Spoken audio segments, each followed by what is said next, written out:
Hello friends, টুকুর পরিবারে তোমাদেরকে স্বাগত। তোমরা সবাই ভালো আছো তো? তো আজকে সকালে ব্লগটা একটু অন্যরকম। তো আজকে আমি সকালে এত বৃষ্টি পড়ছিল যে আমি সকালে আজকে ভিডিও বানাতে পারিনি, কেননা আজ আমি একটু বাইরে যাচ্ছি তো দোকানের কিছু মাল আনতে। তো আমি ওই জন্য এই যে রেল স্টেশনের ওখানে দাঁড়িয়ে আছি, আর এত বৃষ্টি যে আমি আর ওইখান থেকে আসতেই পারছিলাম না। তো এখানে আমার পাখির জন্য কিছু খাবার নিয়ে ছিল। এই যে অ্যাকোরিয়ামগুলো রয়েছে, এখানে কিন্তু অনেক রকমের মাছ রয়েছে আর খুব বড়, বেশ দেখতে কিন্তু খুব সুন্দর, প্রচুর কালারের মাছ রয়েছে। এটা গোল্ডেন কালারের মাছ। তো বাবাই বলছে মা আমি নেবো, কিন্তু আমি বললাম না বাবা, এগুলো নেওয়া যাবে না, আমি পরে নেবো। তো বাবাকে আমি দেখাচ্ছি যে দেখো বাবা, এখানে কিন্তু অনেক রকমের মাছ রয়েছে। ও কিন্তু দেখে খুব খুশি। তো যদি কোনোদিন পারি তো নেবো। সেরকমের একটা বড় জায়গা নেই যে এটা রাখার জন্য, এটা রাখতে গেলে কিন্তু অনেকটা জায়গা লাগে। তো ওই জন্য দেখি যদি পরে সম্ভব হতো তাহলে নেবো। আর এখানে কিন্তু প্রচুর ছোট ছোট মাছ রয়েছে। আমি জিজ্ঞেস করলাম এগুলো কত করে পিস, বললো কোনোটা বললো 35 টাকা, কোনোটা বললো 40 টাকা।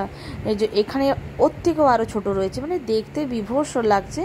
আর এটা কিন্তু খুব সুন্দর, মানে পুরোটাও হয়তো বিক্রি হয়, হয়তো অনেক দাম নেবে। আমি ওটা কিন্তু আর জিজ্ঞেস করিনি, কেন আমি যখন নেবো না আমি আর জিজ্ঞেস করলাম না। আর এখানে কিন্তু অনেক গিফটও রয়েছে, মানে প্রচুর গিফট সব রকম কিন্তু এখানটাতে পাওয়া যায়। মানে পাখির খাবার, পাখি, ফুল গাছ, মানে যে কোনো জিনিস সব কিছুই কিন্তু পাওয়া যায়। বাবাই বলছে মা এই বাঘটা নেবো। তো এই বাঘটার দাম বললো 2000 টাকা। তো আমি বললাম না বাবা, পরে কিনে দেবো। দেখো ফট করে তো 2000 টাকা কিনে দেওয়াটা সম্ভব নয় আমাদের পক্ষে। তো ওকে আমি যাই হোক বুঝিয়ে ও বললো, বুঝালাম, ও বললো ঠিক আছে মা, নেবো না। আর ওই যে ওর পাপা ওইখানে বসে রয়েছে চেয়ারে, কেননা বৃষ্টি পড়ছিল তো। আর ওখানেই আমরা ওই জন্য পাখির খাবারটা নিলাম। তো ওখানে দিদি বললো যে এখানটাতে একটু বসে যান, তারপর বৃষ্টি থামালে আপনারা যাবেন। তো এই যখন কত জিনিস রয়েছে, মানে মানে অনেক রকমের টব, ফুলদানি, তারপরে ফুল টুল অনেক কিছু রয়েছে। তো আমরা ওখান থেকে বেরিয়ে এসে আবার কিন্তু খাওয়ার জন্য একটা হোটেলে ঢুকে গেছি, বেশ বড় সড়োই। বাবাই তো বলছে মা এটা মিস্টার বিন। তো ওর মুখ পুরো শুকিয়ে গেছে, কেননা আমারও খুব ক্লান্তি লাগছে, মুখটা কেমন হয়েও গেছে। বৃষ্টি ভিজতে ভিজতে গেছি, আর সকালে সেরকমভাবে ভিডিও কিছু করা হয়নি। তো ওখানে আমরা আবার খাওয়ার জন্য অর্ডার দিচ্ছি। তো আমরা নিয়েছিলাম চিকেন বিরিয়ানি, আর আমার বর নিয়েছিল ভেজ বিরিয়ানি।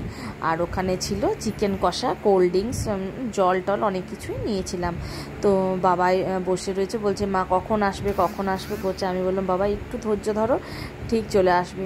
তো দেখছি এই যে এখানটাতেও কিন্তু অনেক জিনিস রয়েছে। আর এই যে খাবারের দামগুলো মোটামুটি ঠিকই আছে, আর বেশ ভালো, কেননা খেতে আমরা খেলাম, বেশ টেস্টি ছিল। আর ভেজ বিরিয়ানিটা কিন্তু পনির, আর আমরা ডবল চিকেন নিয়েছিলাম। আর বেশ বাবাই তো অনেকক্ষণ ধরে বসে আছে, ওর বিরক্ত লাগছে, খাবার টেবিলে বসে থাকা মানে খুবই বিরক্তকর। তো ওর দেখছি যে যাই হোক প্লেট দিয়ে চলে গেছে।